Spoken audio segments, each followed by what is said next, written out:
जेठानी का ससुराल पार्ट 1। गुप्ता जी का परिवार खुशहाल था। उनके 3 बेटे, 3 बहुएं और एक बेटी से पूरे घर में चहल पहल का माहौल रहता था। जॉइंट फैमिली में होने की वजह से सब लोग मिल बांटकर घर की खुशियां और गम दोनों सह लेते थे। सबसे बड़े बेटे अजित की पत्नी विशाखा, दूसरे बेटे अमन की पत्नी काव्या और सबसे छोटे बेटे आशीष की पत्नी रुचि और साथ में गुप्ता जी की बेटी निष्ठा। कुल मिलाकर खुशहाल परिवार। उस दिन सुबह का वक्त था। गुप्ता जी, उनकी पत्नी और बाकी का सारा परिवार साथ में बैठकर चाय पी रहा था, लेकिन सबसे बड़ी बहू विशाखा कहीं नजर नहीं आ रही थी। अरे अजित बेटा, क्या हुआ? आज विशाखा सोकर नहीं उठी? तबीयत तो सही है ना उसकी? नहीं माँ, सोकर तो कब की उठ गई थी। कह भी रही थी कि अभी कमरे से बाहर आती हूँ। पता नहीं फिर क्या हुआ। हाँ भैया, हमेशा भाभी सबके लिए चाय बनाती है, लेकिन आज तो वो नज़र ही नहीं आ रही। अभी कुछ देर पहले भाभी ने मुझे कमरे में बुलाया था और कहा था कि आज चाय मैं बना दूं। शायद उनकी तबीयत ठीक नहीं है। अरे, उन्होंने मुझे भी नहीं बताया। चाय मैं बना देती। कल शाम को भी भाभी की तबीयत कुछ खराब लग रही थी। मैंने पूछा भी, उन्होंने कहा कि बस हल्का सा सर दर्द है। क्या बात है विशाखा बहू, तुम्हारी तबीयत ठीक नहीं है क्या? अगर ऐसा है तो अपने कमरे में जाकर आराम कर लो बेटा। हाँ बेटा, तुमने हमें बताया क्यों नहीं? अजित, तुम बहू को डॉक्टर को दिखा कर लाओ। मम्मी जी, पापा जी, मेरी तबीयत ठीक है। अब हाँ, आप सब लोगों के लिए खुशखबरी है। खुशखबरी? कैसी खुशखबरी भाभी, जल्दी सुनाइए ना। पूरा परिवार यहाँ बैठा है। अगर आज सुबह सुबह अच्छी खबर सुना देंगी तो सबका दिन अच्छे से निकल जाएगा। हाँ भाभी, रुचि भाभी ठीक कह रही है। बताइए ना, क्या है गुड न्यूज़? बात ऐसी है मम्मी जी, पापा जी अब दादा दादी बनने वाले हैं। कुछ दिनों से मुझे चक्कर आ रहे थे, लेकिन समझ में नहीं आया कि बात क्या है। अभी चेक किया तो पता चला कि मैं प्रेग्नेंट हूँ। अरे वाह भाभी, आपने तो कमाल की खबर सुना दी। हाँ भाभी, अब मैं और आशीष चाचा बन जाएंगे। देखा विशाखा, तुम्हारी खुशखबरी सुनकर तो पूरा परिवार नाचने लगा है। वैसे जॉइंट फैमिली में यही तो कमाल की बात होती है। हंसते खेलते सारे काम हो जाते हैं, किसी को पता ही नहीं चलता। अकेले रहो तो ये सारी जिम्मेदारियां संभालना मुश्किल हो जाए। हाँ बेटा, बात तो तुम्हारी सही है। अब देखो ना, मेरे तो हाथ पैर जवाब दे चुके हैं। मुझसे तो कुछ होता ही नहीं, लेकिन रुचि और काव्या मिलकर सब संभाल लेंगी। हाँ मम्मी जी, आपकी बात बिल्कुल सही है। अगर मेरी जॉब ना होती ना तो सच में मैं पूरा दिन भाभी के पास रहती। लेकिन आप तो जानती है, मैं सुबह 9 बजे निकलती हूँ और शाम को 6 बजे घर आती हूँ। अब पर काव्या है ना। रुचि भाभी, आपकी बात बिल्कुल सही है, लेकिन मेरी गुड़िया अभी सिर्फ 6 महीने की है। और वैसे भी विशाखा भाभी की तो ये दूसरी प्रेगनेंसी है। उन्हें तो सब कुछ पता है। उन्हें किसी की सार संभाल की ज़रूरत नहीं है।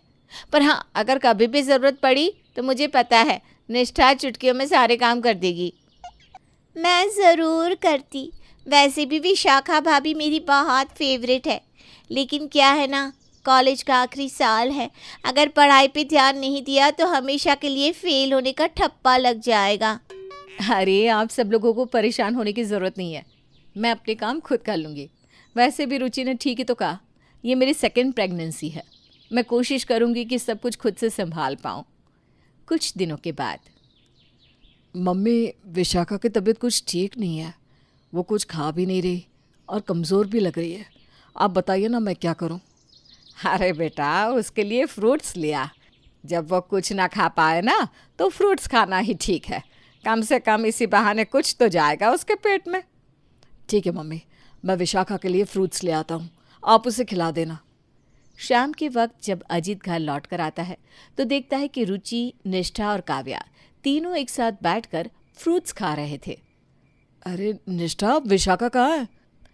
उसे भी कुछ फ्रूट्स खिला दो, मैं उसी के लिए तो लेकर आया था। आप कहना क्या चाहते हैं जीत जी?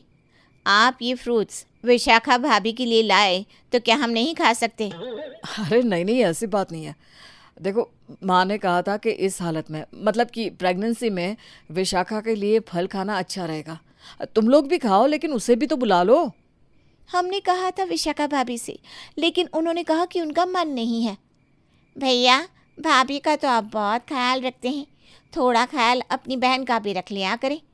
भाभी के लिए फ्रूट्स लेकर आए और हम लोगों से पूछा भी नहीं, और हम लोगों ने खा लिए तो शायद आपको बुरा भी लग रहा है। तुम सब मेरी बातों का गलत मतलब क्यों निकाल रहे हो? मेरे पूछने का बस ये मतलब था कि विशाखा ने कुछ खाया या नहीं। भैया, मैं तो अभी अभी ऑफिस से आई हूँ, मुझे भाभी के बारे में कुछ नहीं पता। अच्छा ठीक है, मैं खुद ही जाकर देखता हूँ। अजीत अपने कमरे में जाता है और विशाखा को पलंग पर लेटे हुए देखता है। क्या हुआ विशाखा, तुम्हारी तबीयत ठीक नहीं है क्या? हाँ, बहुत चक्कर आ रहे हैं, कुछ ठीक नहीं लग रहा। वैसे एक बात कहूँ, आज ना मेरा सैंडविच खाने का बड़ा मन कर रहा था। अरे तो तुम्हें घर में किसी को कह देना चाहिए था ना, कोई भी तुम्हारे लिए सैंडविच बना देता। ऐसी हालत में जो मन करे वो खाना चाहिए। भूखे रहने से बच्चे की सेहत पर बुरा असर पड़ता है ना। किससे कहती अजीत, कौन बनाता मेरे लिए सैंडविच? सब लोग अपने अपने कामों में बिजी रहते हैं। अच्छा तुम रुको, मैं अभी जाकर तुम्हारे लिए सैंडविच बना कर लाता हूँ। अजीत रसोई में पहुंचता है और अपनी पत्नी विशाखा के लिए सैंडविच बनाने लगता है। तभी अजीत की माँ रसोई के अंदर आती है। घर में 3 बहुएं हैं और एक बेटी, उन सब के रहते भी मेरे बेटे को रसोई घर में काम करना पड़ रहा है। क्या बात हो गई बेटा? माँ वो क्या ना, विशाखा की तबीयत ठीक नहीं है, लेकिन घर में किसी को इतनी फुर्सत नहीं कि उसे सैंडविच बनाकर खिला दिया जाए। तभी वहां पर काव्या आती है। जेठ जी, अब तो सासू माँ से हमारी शिकायत कर रहे हैं, ये कोई अच्छी बात नहीं है। शिकायत नहीं कर रहा है, बता रहा है कि अपनी जेठानी के लिए एक सैंडविच तक नहीं बना सकती तुम। मम्मी जी, आपको पता है ना मेरी गुड़िया कितनी छोटी है, मेरा पूरा दिन उसी के काम में निकल जाता है और मैं थक जाती हूँ। अरे अजीत, तू इन बहुओं से कुछ मत कहा कर, लेकिन अपनी बहन निष्ठा से कह दिया कर, वो ज़रूर तेरा काम करेगी।